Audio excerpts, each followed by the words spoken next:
헤드라인입니다. 김기현 시장은 지난 1월 5일 시의회 기자실에서 신년 인사와 함께 정책 간담회를 가졌습니다. 지난 1월 5일 롯데호텔에서 울산 상공회의소가 주최한 2015년 신년 인사회가 열렸습니다. 지난 1월 5일 울산시청 시민홀에서 조금 느리지만 특별한 아이들 200여 명이 참여한 가운데 겨울 달팽이 학교 입학식이 열렸습니다. 시민들의 안전을 위해서라면 몸을 사리지 않고 일하는 소방관들의 현장을 인터뷰 이수다에서 함께했습니다. 시청자 여러분, 안녕하십니까? 여러분은 내가 살고 있는 곳 울산에 대해 얼마나 알고 있다고 생각하시나요? 울산 시민들이 궁금해하는 부분을 해소하기 위해 항상 노력하겠습니다. 그럼 시정 뉴스 지금부터 시작하겠습니다. 김기현 시장은 지난 1월 5일 시청 기자실에서 신년 인사와 함께 정책 간담회를 가졌습니다. 이날 참석한 사람들은 총 22명인데요. 울산과 중앙, 부산과 경남 쪽 기자들은 김기현 시장과 함께한 자리에서 신년 인사를 나눈 이후 시정 질의응답 시간을 가졌습니다. 김기현 시장은 현재 공석인 공공기관 소장의 인선 방향, 그리고 울산대교 통행료 관련 질문과 함께 역세권 분양 대책과 원전 해체센터 유치 등 다양한 질문에 답하며 울산의 현재 상황과 시민들의 정서를 반영한 답변을 했습니다. 김기현 시장과 울산 지역을 대표하는 정치, 경제, 그리고 문화, 교육, 언론계 등 주요 인사들이 새해를 맞아 한자리에 모였습니다. 무엇보다 새해 화두는 단연 경제였습니다. 지난 1월 5일이죠. 울산 롯데호텔에서 지역사회를 이끌어가는 주요 인사들이 한자리에 모였습니다. 울산의 미래, 창조경제로 나아가자는 주제로 열린 이날 신년 인사회에서는 김기현 시장을 비롯한 지역의 기관단체장, 정가윤 국회 부의장, 여야 정치인, 김철 상임회장을 비롯해서 경제인 등 각계 인사 2천여 명이 참석했습니다. 정관계와 재계 등 지역 인사들은 새해 덕담을 주고받은 뒤 이구동성으로 경제위기 타개를 화제로 삼았습니다. 경제적 여건이 어렵지만 이를 잘 극복하자는 의견이 많았는데요. 김기현 시장은 한 경제전망 보고서에서 일본의 국민소득을 한국이 곧 추월할 것이라는 희망적인 지표가 보고되고 있다고 전했습니다. 지역 각계 인사들도 어려움을 기회로 삼아 함께 노력하자는 의지를 밝혔습니다. 장애인 친구들에게 재능을 키울 수 있도록 특별한 기회를 마련하는 곳이 있습니다. 지난 2006년부터 개최된 달팽이 학교는 교육의장에서 학생들이 다양한 체험을 할 수 있도록 도와주고 있습니다. 지난 1월 5일 울산시청 시민홀에서 겨울 달팽이 학교 입학식이 열렸습니다. 이날 입학식에는 초등 고등학생 200명이 참가를 했는데요. 이 학생들은 앞으로 한 달 동안 기초학습과 미술, 체험활동, 태권도 등 다양한 교육을 받으며 교육은 월드스포츠 아카데미 등 15개 민간기관이 맡아서 진행합니다. 달팽이 학교 아이들이 이 달팽이 학교를 통해서 달팽이의 특징이 느리지만 목적지를 향해서 꾸준히 가서 꼭 목표에 도달하는 것처럼 우리 아이들이 비장애인들과 같이 생활할 수 있는 좋은 기회의 장이 되었으면 좋겠습니다. 이에 맞벌이를 하는 부모들에게 걱정을 덜어주고 학생들에게는 다양한 프로그램과 체험의 기회가 되었습니다. 저희 달팽이학교에 입학해서 더욱더 멋있는 우리들이었으면 좋겠습니다. 그리고 달팽이 학교는 열심히 잘 다닐 생각이고요.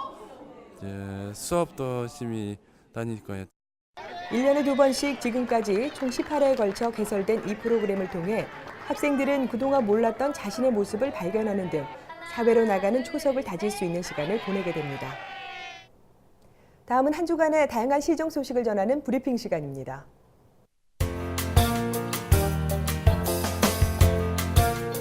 올해부터 울산대공원 장미원 입장료가 연중 유료로 전환됩니다.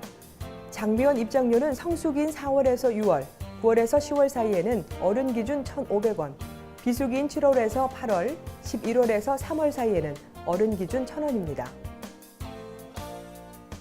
울산시가 올해부터 농어촌 육성자금으로 50억 원을 융자 지원합니다. 융자는 지역 농어업인이나 농업 관련 법인 생산자 단체 등을 대상으로 하며 2월 5일까지 신청하면 됩니다. 울산시는 대학생과 청소년의 문화향유 기회를 확대하기 위해 문화패스, 예술인 패스 제도를 올해부터 본격 시행합니다. 이로써 지금까지 전시 공연장마다 다르게 운영된 청소년 할인 제도가 청소년과 대학생으로 할인 연령을 확대 일원화돼 제공됩니다.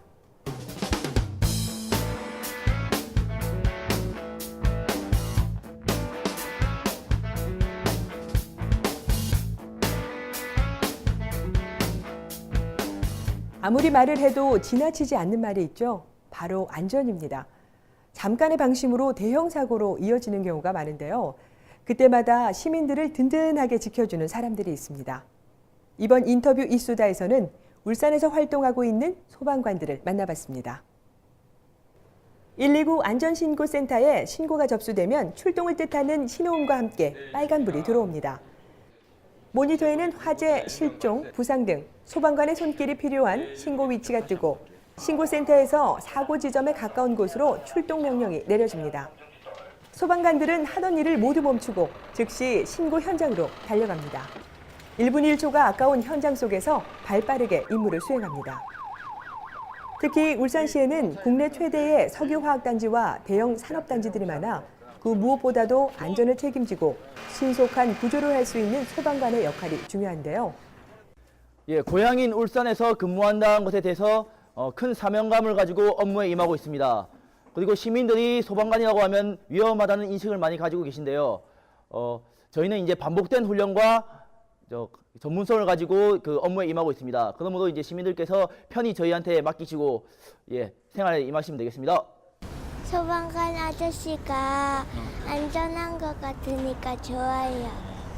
그 다음에는 소방관 아저씨가 우리를 지켜주니까 마음 놓고 생활할 수 있어서 너무 좋아요. 이뿐만 아니라 말벌이나 멧돼지 같은 위험한 동물이 출현하거나 긴급한 환자의 응급처치와 이송에도 소방관의 도움의 손길이 닿습니다. 더불어 일반인들과 학생들을 위한 소방안전교육까지도 실시하고 있는데요. 이처럼 소방관은 시민의 안전을 위해 묵묵히 울산 곳곳에서 뛰고 있습니다. 안전에 대한 인식이 많이 강화된 요즘 시대에 일상생활 속에서 안전사고가 항상 도사리고 있습니다. 주변 위험 요소를 미리 파악하시고 위험한 상황에서는 항상 저희 119로 신고해 주시면 언제든지 저희들이 처리하겠습니다. 최근 3년간 울산에서 발생한 화재 발생 건수는 총 3,557건, 인명피해는 180명입니다. 불과의 사투를 벌이고 있는 그곳의 온도는 섭씨 1,800도. 30kg의 무거운 짐을 지고 시간과의 싸움을 하고 있습니다.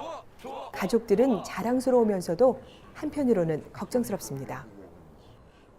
국가적으로 또 안 좋은 일도 많았고 또 안타까운 일도 많았는데요. 열악한 환경 속에서도 소방관들이 열심히 인명구조를 하는 걸 보면 제일 안타깝고요. 존경받아야 되는 사람이 소방공무원이 아닐까 생각됩니다. 여보, 항상 몸 조심하고 그리고 사랑해. 화이팅! 시민들의 생명과 재산을 보호할 수 있어 긍지를 가지고 일한다는 소방관들. 그들이 있어 시민들은 오늘도 마음 편히 쉴 수 있는 게 아닐까요? 시민과 함께하고 공감하는 뉴스, 정확한 정보와 생생한 현장을 전달하는 뉴스. 이상으로 울산시정 뉴스를 마치도록 하겠습니다. 함께해 주신 여러분 고맙습니다.